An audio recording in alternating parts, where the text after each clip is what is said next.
अस्सलाम वालेकुम viewers, welcome to नोआ सक्सेस सीरीज़ 2021। मैं हूं आपकी होस्ट ज़रीन नैयर और आज हमारे साथ हैं नोआ के बहुत ही स्पेशल स्टार सैफुल इस्लाम खटक, जो कि करक से बिलोंग करते हैं।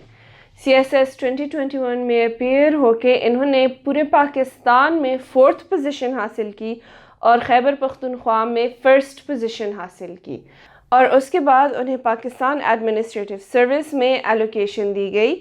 आइए हम इनसे इनकी जर्नी के बारे में कुछ सवाल पूछते हैं। अस्सलाम वालेकुम sir, thank you very much for joining us today and first of all a very big congratulations. Thank you so much, it's a pleasure to be here. Thank you.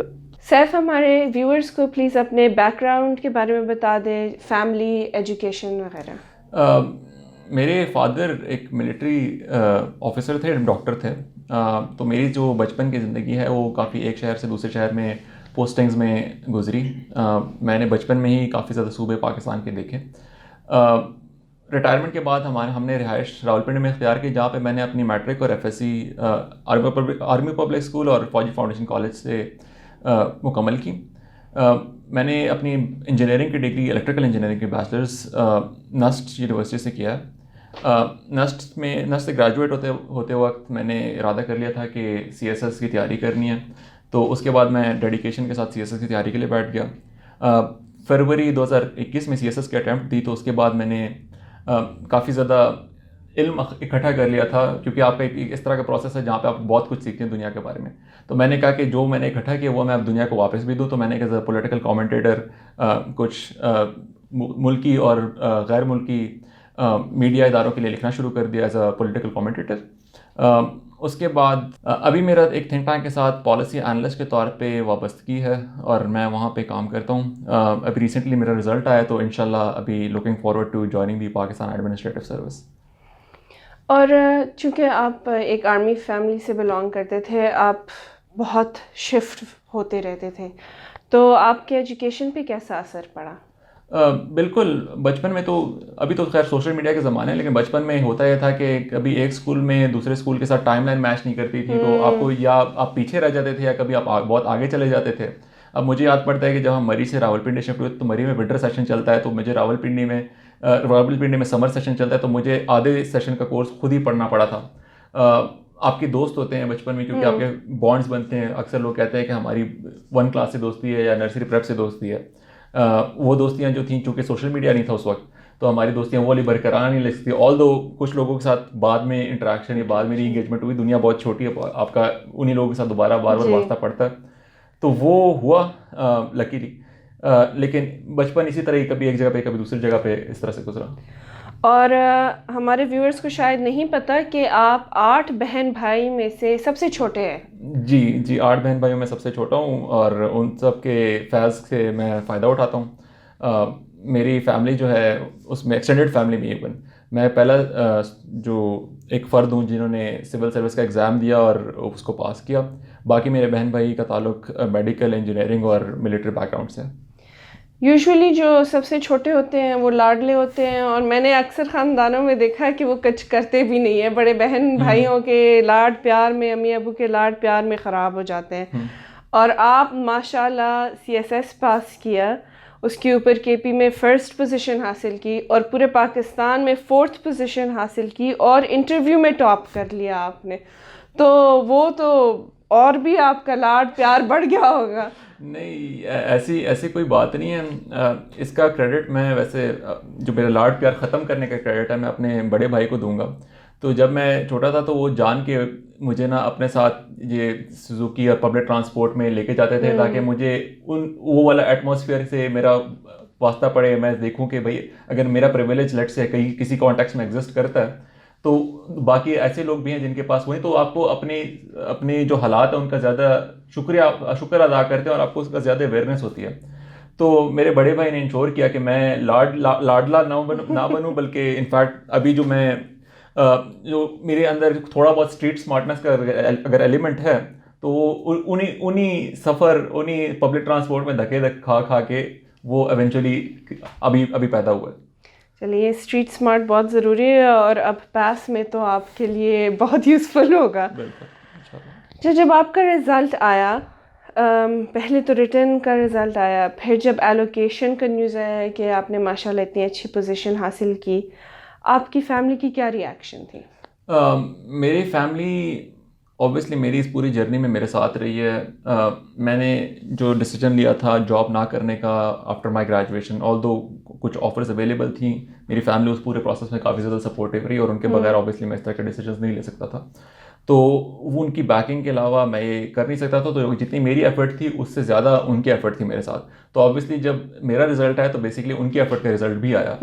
तो ऑब्वियसली मुझसे ज़्यादा खुशी उनको है, क्योंकि ऑब्वियसली उनको ही उन बचपन से देखा, बचपन से वो शौक पैदा किए जो कि एवेंचुअली आपके एक तजस्सुस पैदा होता है कि अब दुनिया के बारे में सीखना है, तैयारी करनी है।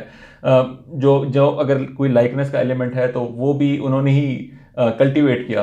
तो ये ऑब्वियसली उनको पूरा क्रेडिट जाता है और बजाय उनका खुश होना रिजल्ट के बाद। और आपके फादर कुछ 10 साल पहले गुजर गए हैं। अगर वो आज आपके पास होते तो आप उन्हें क्या कहते? And I am sure he would be very very proud. तो आपको क्या लगता है कि उनका रिएक्शन कैसा होता और आप उन्हें क्या कहते? मैं अपने वालिद साहब से बात करता तो प्रॉब्ली पश्तो में ही करता क्योंकि पठान बैकग्राउंड से बिलोंग करता हूँ, तो मैं इनफैक्ट बात भी पश्तो में ही करूँगा।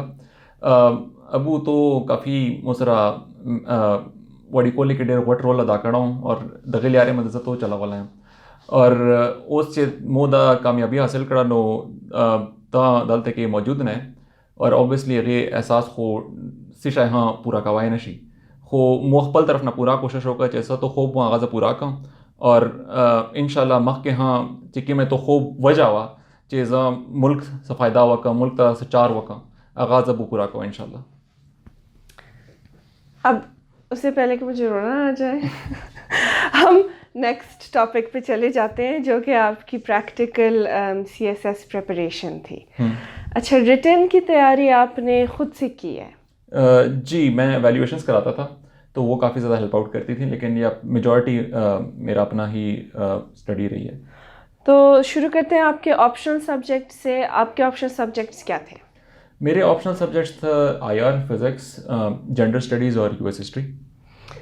IR और फिज़िक्स को साथ लेके आपको कैसा लगा? अक्सर लोग 200 मार्क्स के सब्जेक्ट्स को साथ लेने को अवॉइड करते हैं। ये बिल्कुल वैलिड क्वेश्चन है। अब दो टाइप के सब्जेक्ट्स होते हैं। CSS की तैयारी क्वांटिटेटिव एलिमेंट्स हैं इसमें, लेकिन ज़्यादातर क्वालिटेटिव है। आर्गुमेंट्स जो होते हैं आपके क्वालिटेटिव बेस पे होते हैं। ऑब्वियसली आप स्टैट्स और फिगर्स एग्जांपल्स निकालते हैं, लेकिन ज़्यादातर क्वालिटेटिव है क्योंकि आप लिख रहे हैं। Physics is a quantitative subject, तो ऑब्वियसली जहन में भी आपका क्वालिटेटिव और क्वांटिटेटिव के साइड्स डिफरेंट साइड्स हैं, तो वो थोड़ा सा शिफ्ट करना थोड़ा मुश्किल हो जाता है कि एक दिन हम IR पढ़ लें और आप जो हैं लेट्स से रियलिज्म की थ्योरी पढ़ रहे हैं या कंस्ट्रक्टिविज्म पढ़ रहे हैं या लिबरलिज्म पढ़ रहे हैं, और दूसरे दिन आप फिजिक्स के फार्मूलाज देख रहे हैं कि भाई ग्रेविटेशन, लॉ ऑफ ग्रेविटेशन क्या है, केपलर्स लॉज क्या है, तो वो थोड़ा सा शिफ्ट करना मुश्किल हो जाता है। मेरा बैकग्राउंड चूँकि इलेक्ट्रिकल इंजीनियरिंग का था, तो काफ़ी ज़्यादा चीज़ इस तरह की थी जो कि मैंने पहले की पढ़ी हुई थी, तो वो हेल्प आउट करता है। लेकिन had I not had an electrical engineering background, it would have been really tough. अच्छा, और इसके अलावा आपने सब्जेक्ट सिलेक्शन किस बेसिस पे की है और आपने किसी से गाइडेंस ली थी सब्जेक्ट सिलेक्शन के लिए? सब्जेक्ट सिलेक्शन के लिए मैंने काफ़ी ज़्यादा, मेरी एक आदत है कि मैं जब भी कोई डिसीजन लेता हूँ तो मैं अपनी रिसर्च पूरी करता हूँ, और इसमें मैं काफ़ी ज़्यादा लोगों को रीच आउट किया, ऑनलाइन वीडियोस देखी, बहुत ज़्यादा कंटेंट अवेलेबल, लेकिन इवेंचुअली मैंने सोचा कि सब्जेक्ट वो चूज़ करूँ जिसमें अपना इंटरेस्ट हो और मेरा बैकग्राउंड जिसमें लिंक करे। तो मैंने पास्ट पेपर्स वगैरह देखे, सिलेबस देखा, तो IR एक ऐसा सब्जेक्ट था जिसमें मेरा इंटरेस्ट काफ़ी ज़्यादा था।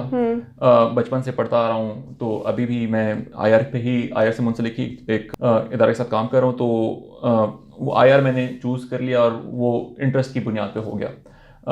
फिज़िक्स जो है मेरा इलेक्ट्रिकल इंजीनियरिंग का बैकग्राउंड जो है वो उससे ओवरलैप करता है काफ़ी ज़्यादा। पेपर 2 जो है वो आपने काफ़ी ज़्यादा चीज़ें इलेक्ट्रिकल इंजीनियरिंग में की डिग्री के दौरान, बैचलर्स के दौरान पढ़ी होती हैं। जो जेंडर स्टडीज़ है मेरा काफ़ी ज़्यादा इंटरेस्ट रहता है, जो आपके आजकल न्यूज़ मीडिया पे भी, सोशल मीडिया पे भी आपके ये जेंडर रिलेटेड टॉपिक्स आते हैं, तो अक्सर टॉपिक्स काफ़ी ज़्यादा कंट्रोवर्शियल होते हैं, लेकिन ऑब्वियसली उनको अंडरस्टैंड करने के लिए आपको इस तरह के सब्जेक्ट्स की नॉलेज होना बड़ी ज़रूरी है। तो वो एक क्यूरियोसिटी थी जो कि मैंने कहा कि अगर ये मौका ही मिला, CSS पास फेल होता है तो अलग बात है, लेकिन जेंडर स्टडीज़ ही बंदा पढ़ ले। यूएस हिस्ट्री जो था वो ओवरलैप करता था सब्जेक्ट्स के साथ, यूएस हिस्ट्री आईआर के साथ ओवरलैप करता है, जेंडर स्टडीज़ का सवाल भी इनफैक्ट इस मरतबा आया था, तो वो ओवरलैपिंग की बेसिस पे फिर मैंने पिक किया था। तो हमारे जो व्यूअर्स अभी सब्जेक्ट सिलेक्शन कर रहे हैं और डिसीजंस बना रहे हैं, आप उन्हें क्या एडवाइस देंगे सब्जेक्ट सिलेक्शन की बेसिस पे? मैं उनको सब्जेक्ट सिलेक्शन के लिए दो चीज़ें कहूँगा।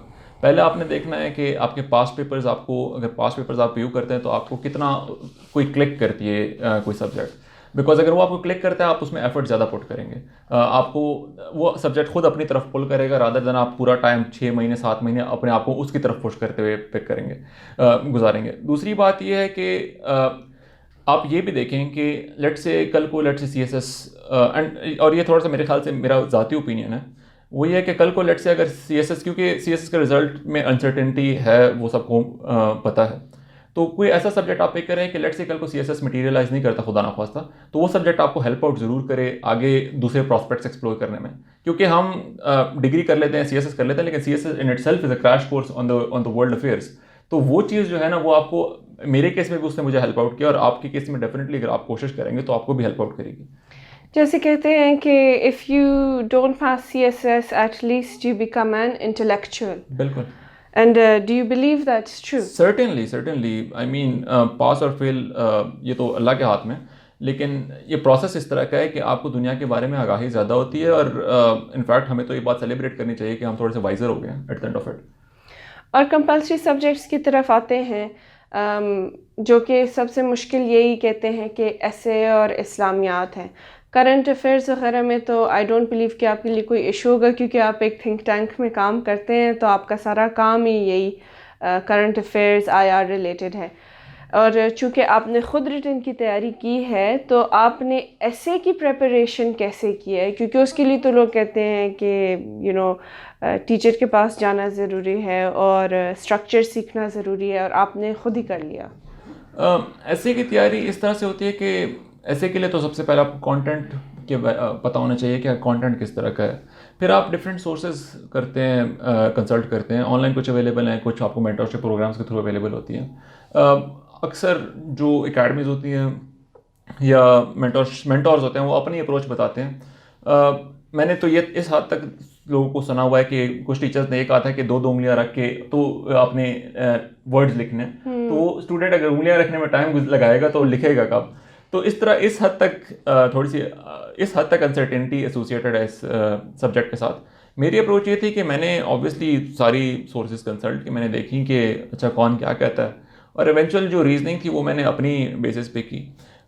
मैंने फॉर एग्जांपल जो आपकी आउटलाइन होती है वो मैं ज़्यादा डिटेल्ड रखता था, बिकॉज ऑब्वियसली आउटलाइन ऐसे को ही रिप्रेजेंट करती है, तो उसके अंदर मैं अपने सारे आर्ग्यूमेंट्स, उसके नीचे एग्जांपल्स, तो अगर मेरा वैल्यूएटर जो है अगर वो मेरी आउटलाइन पढ़ ले तो he would completely understand what I wanted to write in the एसे।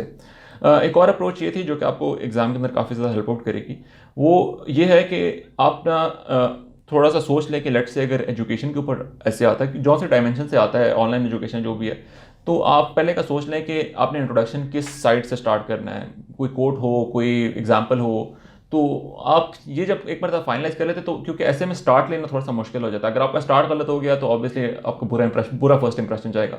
तो you make sure that you practise the start as much as you can. I practised around 30 outlines plus intros, because I knew कि वहाँ पे make और break हो जाता है आपका ऐसे, और फिर आपकी ऐसे की वजह से आपका CSS भी मेक और ब्रेक हो जाता है। तकरीबन 10 मैंने ओवरऑल ऐसे अटेम्प्ट किया। जहाँ तक इस्लामियात की बात आती है, इस्लामियात के लिए मैंने बुक्स कंसल्ट की जो कि सिलेबस के अंदर लिखी हुई हैं, लेकिन प्राइमरली मैंने फोकस किया, and this is the only subject where actually memorised anything. उसके अलावा मैंने कोई चीज़ मेमोराइज नहीं की।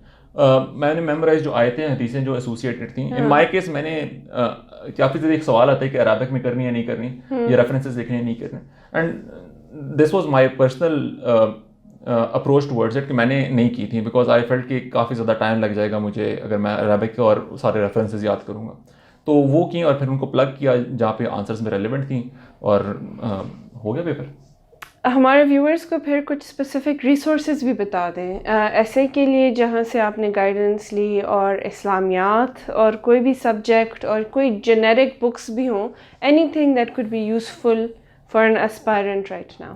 मेरी तैयारी काफ़ी ज़्यादा अनऑर्थोडॉक्स थी. I relied more on online opinion pieces and articles. Dawn काफ़ी ज़्यादा लोग रिकमेंड करते हैं, बट आई फील के Dawn is like the bare minimum that you can do. आप डॉन से आगे जाएं, आप जो फॉरेन आउटलेट्स हैं उनको पढ़ें. आपके पास फॉरेन अफेयर्स है, फॉरेन पॉलिसी है, इकोनॉमिस्ट है, अल जज़ीरा है. अल जज़ीरा के अंदर काफ़ी ज़्यादा राइटिंग एक्सप्रेशंस काफ़ी कुछ राइटर्स के काफ़ी अच्छे हैं. TRT वर्ल्ड है, जापान टाइम्स है, एशिया टाइम्स है, द डिप्लोमेट है, बहुत ज़्यादा सोर्सेज अवेलेबल हैं. आप उनको एक्सप्लोर करें, बिकॉज उनमें जो आपके पास राइटिंग क्वालिटी होती है वो काफ़ी अच्छी होती है. And you right what you read. तो और उसमें आपको काफ़ी ज़्यादा एग्जांपल्स और क्वालिटी कंटेंट मिलती है. मैंने तो इनफैक्ट इस हद तक ऑब्जर्व किया कि लोकल न्यूज़पेपर्स में अक्सर कंटेंट वहाँ से बोरोड होता है, because since I was reading those things I could like see कि अच्छा ये वाला फॉरेन अफेयर्स है, ये वाला फॉरेन पॉलिसी उसे उठाया गया है. तो वो आपको काफ़ी ज़्यादा हेल्प आउट करते हैं. इस्लामियात की जो बुक है डॉक्टर हमीदुल्लाह की, वो काफ़ी ज़्यादा हेल्पफुल है. उसके अलावा आपके पास और भी जो 2-3 बुक्स हैं, वो डॉक्टर मौलाना मौदूदी की जो कुछ बुक्स हैं अवेलेबल, वो भी काफ़ी अच्छी हैं. तो वो काफ़ी ज़्यादा आपको हेल्प आउट कर देते हैं. कुछ OA लेवल्स की बुक्स थी, वो मैंने कंसल्ट की थी, तो ओवरऑल हो गया था फिर. और आपको क्या लगता है कि रिटन की तैयारी में सबसे ज़रूरी चीज़ क्या है? मेरे ख्याल से रिटन की तैयारी में आपको प्रैक्टिस और आपको पता होना चाहिए कि आपने जो पेपर है आपका अप्रोच आपने किस तरह करना है. मेरे केस में मैंने विजुअल एड्स काफ़ी ज़्यादा प्रोवाइड किए थे अपने एग्जामिनर को, तो वो एग्जामिनर को हेल्प आउट करते हैं. अगेन ये काफ़ी ज़्यादा ये रिपीट की जाती हैं बातें कि आप जितने हेडिंग्स लिखेंगे उतना अच्छा है, and I agree with that. Start आप क्वेश्चंस का अच्छा लें, स्टार्ट आप कोट्स वगैरह से करें, एंड बेशक आप कोट्स वगैरह से करें. आपके पास कंटेंट होना चाहिए जो कि आप प्लग कर सकें डिफरेंट क्वेश्चंस में. मेरे केस में and this is like something that set me apart in my case is कि मैंने कोई आंसर्स मेमोराइज नहीं किए थे.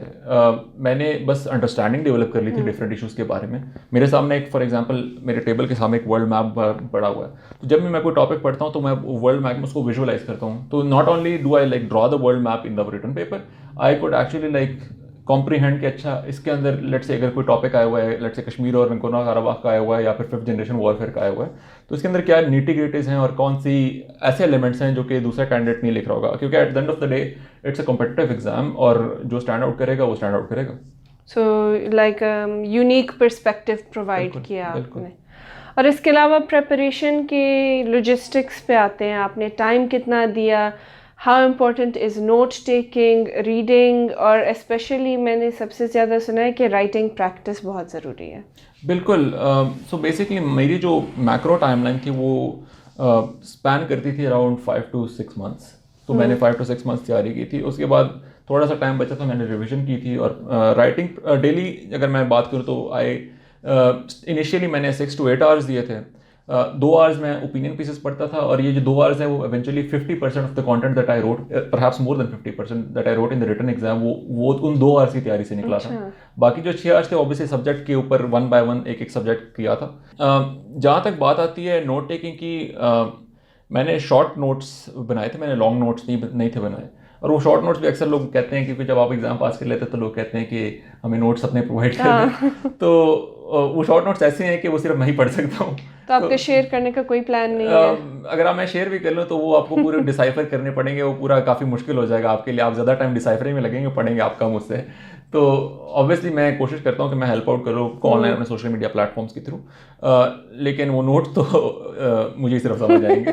तो उसके बाद जहाँ तक बात आती है रीडिंग की, तो मैंने जैसे पहले कहा है कि आप रीडिंग ऑनलाइन आर्टिकल्स वगैरह पढ़ेंगे तो जो आप पढ़ेंगे वो आप लिखेंगे.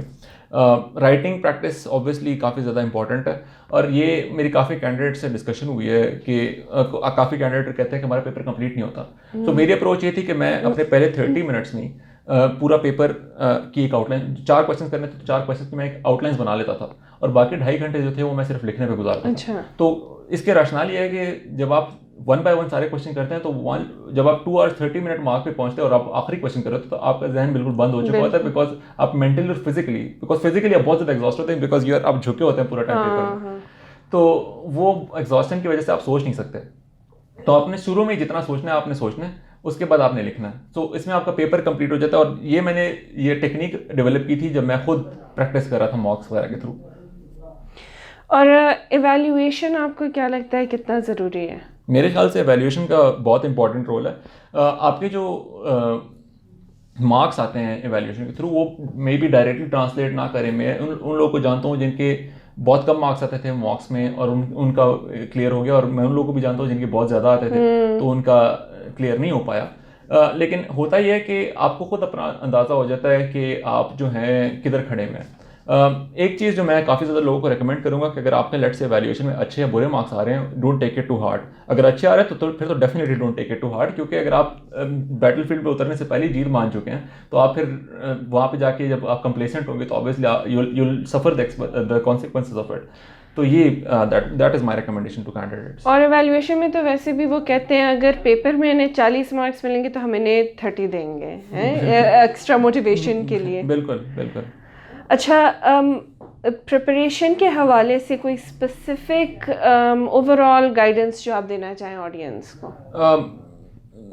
एक ऐसी गाइडेंस है जो कि मैं अपने लिए भी मैंने एक सॉर्ट ऑफ अप्रोच रखी हुई थी और मैं दूसरों को भी रिकमेंड करूंगा कि eight the end of the day CSS is a competitive exam, but it is competitive exam for a job.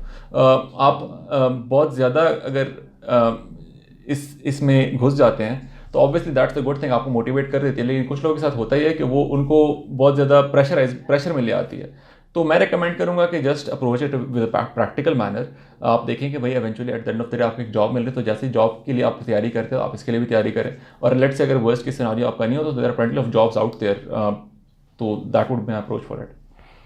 और रिटन के बाद कम्स द इंटरव्यू, और इंटरव्यू में आपके बहुत अच्छे मार्क्स आए हैं, 240 मार्क्स आए हैं आपके। ये आपने कैसे अकम्प्लिश किया? काफ़ी ज़्यादा लोगों ने जब से DMCs आई हैं सवाल पूछा है, और इनफैक्ट जिस तरह का प्रोसेस है तो उसमें मैं भी अभी स्पेकुलेट ही कर सकता हूँ, लेकिन ऑब्वियसली मुझे अपने बारे में कुछ चीज़ें पता है जो कि अक्सर मुझे इंटरव्यूज़ में हेल्प आउट करती हैं। पहली चीज़ ये है कि आपको कैंडिडेट रहना है। मैं कैंडिडेट रहता हूँ because I treat an interview as a conversation between two people. अभी भी हम जो इंटरव्यू कर रहे हैं, this is a conversation, you are trying to know about me and I am trying to convey my information और convey the thoughts that I have. तो इसमें एक कोट है सुन त्सू का द आर्ट ऑफ वॉर में, तो वो कहते हैं कि if you know your self and if you know your enemy in 1000 battles you will not face defeat. तो आपको बस अपने सेल्फ अवेयरनेस होनी चाहिए कि आपने क्या करना है और अपने मोर इम्पोर्टेंटली क्यों करना है। और आपको वो पता होना चाहिए कि आप कहाँ जा रहे हैं, जो आप जहाँ जिसको आप इंटरव्यू दे रहे हैं आपको उसके बारे में भी इन्फॉर्मेशन होनी चाहिए कि आप क्यों जा रहे हैं, आप उस जॉब या उस पोजीशन की रिक्वायरमेंट्स क्या है, डायनामिक्स क्या है, और आपकी स्ट्रेंथ्स और वीकनेसेस उस चीज़ पे कैसे मैप आउट करती हैं। तो once you have these things covered, बाकी की वेरिएबल्स जो होते हैं वो आपके फेवर में हो ही जाते हैं इंशाल्लाह। जब आप इंटरव्यू के लिए जा रहे थे आपको कैसा लगा कि इंटरव्यू के लिए प्रिपरेशन आपकी कैसी थी? इंटरव्यू के लिए मेरी प्रिपरेशन, इनफैक्ट कभी आप कॉन्फिडेंट होते नहीं हैं, बिकॉज इंटरव्यू एक ऐसा प्रोसेस है जहाँ पे आपके पास रिटर्न में ऑल दो काफ़ी ज़्यादा आपको सिलेबस का अंदाज़ा होता है कि लेट से कश्मीर से आ जाएगा, पैलेस्टाइन के ऊपर आ जाएगा, अफगानिस्तान के ऊपर आ जाएगा। इंटरव्यू में लिटरली आपको कहीं से भी सवाल आ सकता है और उसमें ऑब्वियसली फिर आप कवर नहीं कर सकते। So at the end of the day आप उतनी एफर्ट करते हैं जितनी आप कर सकते हैं और बाकी आप अल्लाह पे छोड़ते हैं। और जब इंटरव्यू दे के आप निकल आए उस कमरे से, क्या फीलिंग थी? डिड यू फील कि मेरे 240 मार्क्स आएंगे या कुछ और? मेरा साइकोलॉजिकल इंटरव्यू जो था, क्योंकि इंटरव्यू से पहले आपकी साइकोलॉजिकल असेसमेंट होती है और अक्सर लोग कहते हैं कि psychological assessment not be that impactful in your final result, but I do not believe that. मेरे ख्याल से साइकोलॉजिकल इंटरव्यू में आपकी प्रोफाइल बनती है, दे इवैल्यूएट उनको पहले कि आपका इंप्रेशन पता चल जाता है। तो साइकोलॉजिकल इंटरव्यू जब आप मेन इंटरव्यू में पैनल इंटरव्यू में जाते हैं तो आपका पहले के उन्होंने आपका अपने जहन में सांचा बना लिया होता है और वो फिर उसी मुताबिक आपको जज करते हैं। तो my psychological assessment went really well. मेरे साथ जो कैंडिडेट्स थे दे वर रियली हेल्पफुल। उनमें से एक ही पास में एलोकेशन हुई है, बाकी 3 जो हैं वो अनफॉर्चुनेटली एलोकेट नहीं हो पाए, लेकिन द कोऑर्डिनेशन और the cooperation that we had was really helpful. जहाँ तक बात आती है मेन इंटरव्यू की, तो मेन इंटरव्यू में काफ़ी ज़्यादा जीके बेस्ड सवाल थे। मुझे नहीं लगता कि मैं जीके के लिहाज से like I am the best candidate out there. मुझसे ज़्यादा लोगों को जनरल नॉलेज के सवाल पता है, लोगों ने बहुत ज़्यादा निटी ग्रिटी डिटेल्स याद किए होते हैं। लेकिन the thing that set me apart, as I mentioned before, is कि I knew what I was doing. I had a backup plan. I work as a policy analyst. They asked me what I would be doing if I had not been selected and I told them that I will be doing the exact same thing. तो वो जो है ये backup plan, ये पूरी मेरी जो profile थी वो उससे मुझे काफ़ी ज़्यादा हेल्प आउट किया। अच्छा, और इस पूरे जर्नी में आपका नोआ के साथ ताल्लुक़ कैसे और कब बना, और क्या नोआ आपके तवक्कुआत पे पूरा उतर पाया? नोआ के साथ मेरा ताल्लुक़ इंटरव्यू सेशन की तैयारी के दौरान बना। मैंने मॉक इंटरव्यूज़ यहाँ पे दिए थे, तो मेरा जो ताल्लुक़ है वो काफ़ी खुशगवार बुनियाद पे मैम फ़राह सर अली के साथ इस्टेब्लिश हुआ, और ओवर टाइम इनकी गाइडेंस ने मुझे काफ़ी ज़्यादा हेल्प आउट किया। जहाँ तक बात आती है कि नोआ के साथ आगे ताल्लुक़ बरकरार रहेगा, मुझे बिल्कुल उम्मीद है कि नोआ के साथ आगे भी ये ताल्लुक़ बरकरार रहेगा। नोआ ने जो एक एटमॉस्फेयर कंड्यूसिव बनाया हुआ है, तो it actually feels like it's a family. तो ऑब्वियसली आप अपने फैमिली का ख्याल रखते हैं। कल भी हमारा एक इशाया था, तो उसमें भी आपको ऑब्वियसली एहसास होता है, आपकी नेटवर्किंग होती है, तो आपका जो इंटरेक्शन जिन लोगों से होता है through this academy, that's really valuable, not just in terms of individual connections but perhaps professionally in the future as well. चलो, मैंने तो आपसे पूछना था कि लोग कहते हैं इज़ नोआ लाइक अ फैमिली, लेकिन आपने खुद ही जवाब दे दिया। And thank you so much for joining us today. Congratulations once again, in fact ढेर मुबारक शाह, ढेर मेहरबानी, and best of luck in your future endeavors. Thank you. Thank you viewers for joining us today in Noah Success Series 2021. आज हमारे साथ थे नोआ के बहुत ही स्पेशल स्टार सैफुल इस्लाम खटक, जो कि करक से बिलोंग करते हैं, और CSS 2021 में अपीयर होके इन्होंने पूरे पाकिस्तान में 4th पोजीशन हासिल की, KP में 1st पोजीशन हासिल की, और इंटरव्यू में इन्होंने टॉप स्कोर हासिल की। Thank you, stay tuned, take care and अल्लाह हाफ़िज़।